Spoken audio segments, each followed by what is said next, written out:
What is up, Dipper Nation? So earlier I was chilling, killing, and grilling with my good friend Jason, and I got a call from an HR representative out of Clemson Home. For those of you that don't know, Clemson Home is the organization that's in charge of RAs and stuff like that. So earlier, like last year, I applied to be an RA. They didn't get back to me immediately. They put me in an alternate pool, and I got called about it earlier today.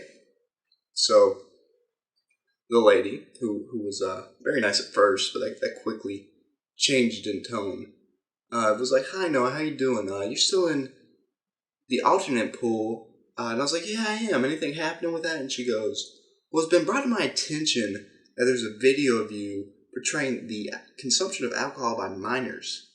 And I knew exactly what she was talking about right when she said it. I knew she was talking about my last video in which I portrayed alcoholic toy reviewer.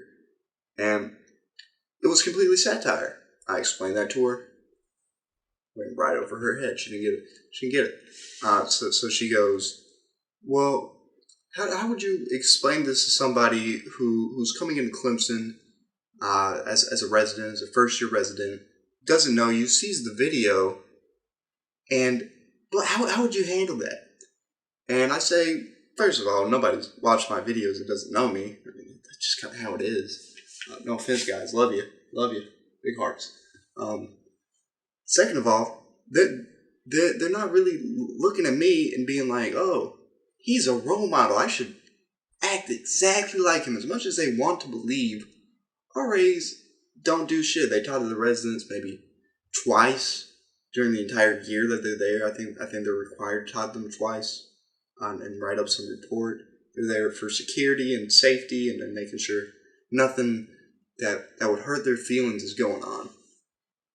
That's what they're there for. They're not role models as much as they'd like them to be. I mean, I'm not saying I shouldn't be a role model. I'm a great person. But at the same time, it's not. That's just not how it is. I didn't tell you this, of course, because she might have gotten her heart broken as HR. For those of you that don't know, HR representatives don't really get comedy. So sitting there trying to explain to her that my video was satire and that everything in it was a character portrayal didn't work. Just went right through her.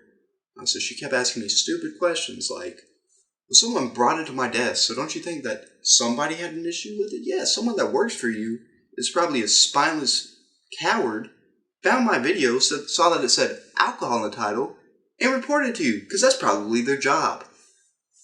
And I had to explain to her that me pretending to be a drunk toy reviewer that could not handle his alcohol was not reflective of me as a person at all. For some reason, she still thought this, even though I grilled her. I was like, if another RA who was an actor took a movie portrayal of, let's say he played Dexter. Let's say Michael C. Hall was an RA. You wouldn't look at Michael C. Hall and go, "What if our residents think that you're a serial killer and replicate that behavior?" Guess what? Most students don't look at RAs to decide if they're going to drink alcohol. There's a serious problem with alcohol in Clemson. It has nothing to do with the RAs. It has everything to do with the culture. RAs don't affect culture. I mean, sure, they can have a very nice environment, and there's nothing wrong with that, and they should. But at the same time, they're not going to prevent alcohol use. That's something people do on their own volition. But she kept hammering home, "Oh, so you think alcoholism is funny?" I go, "No, I don't think alcoholism is funny, but I do think that you can find humor in dark places." Pretty simple answer, pretty straightforward, pretty comedic. And I was like, my videos are an artistic representation. They're my artistic work. So for you to judge them as me, that's completely out of context and completely wrong, and I dare say idiotic. And she goes, and she asked me, "Where'd you get inspiration for this video?" Expecting me to say, "Oh, I'm an alcoholic. I'm part of AA. I go to AA meetings every week." No, I got it from my friend who was an alcoholic and he was spiraling out of control. And she proceeds to ask, "So you think someone spiraling out of control is fun?" She kept trying to morally shame me. How am I morally responsible for the actions of another person I have no control over? And for some reason, when I replicate this, art is reflective of life. When I try and do this, I'm somehow the bad guy. No, those people do exist. Some people really are pieces of shit who can't handle their liquor and freak out. That's just how it is. The fact that I made it funny doesn't make it any less real, and it doesn't make me being an alcoholic any more real.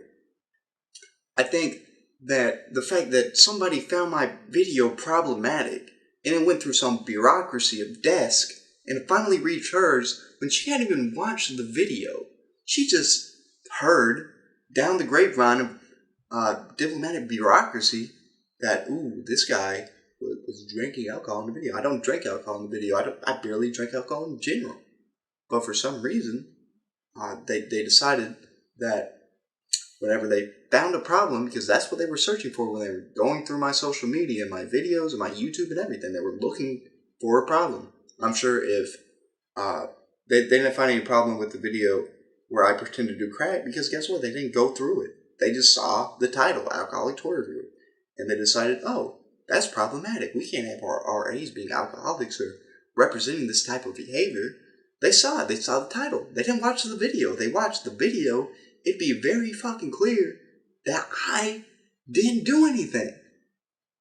But no, they decided to make it a moral witch hunt where I found myself being attacked for my artistic rendering of an alcoholic toy reviewer. It's ridiculous.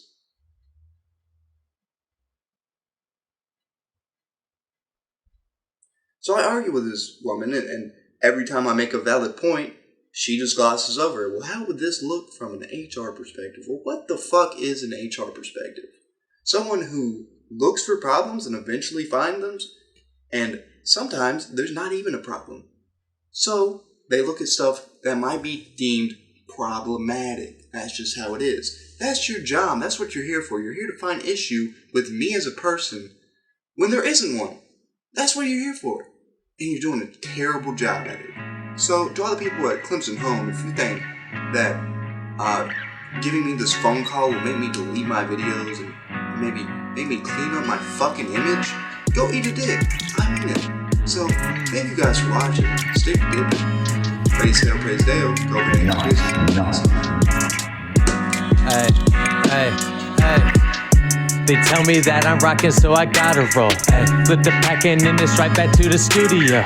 Hey, Mike, nice bitch, I know you wanna know. Came from nothing, walking down the street, but now we getting gold. Okay, now, baby, you can't really tell me shit. Ay, money in my pocket, watch me fan it, flick it quick. Ay, all these motherfuckers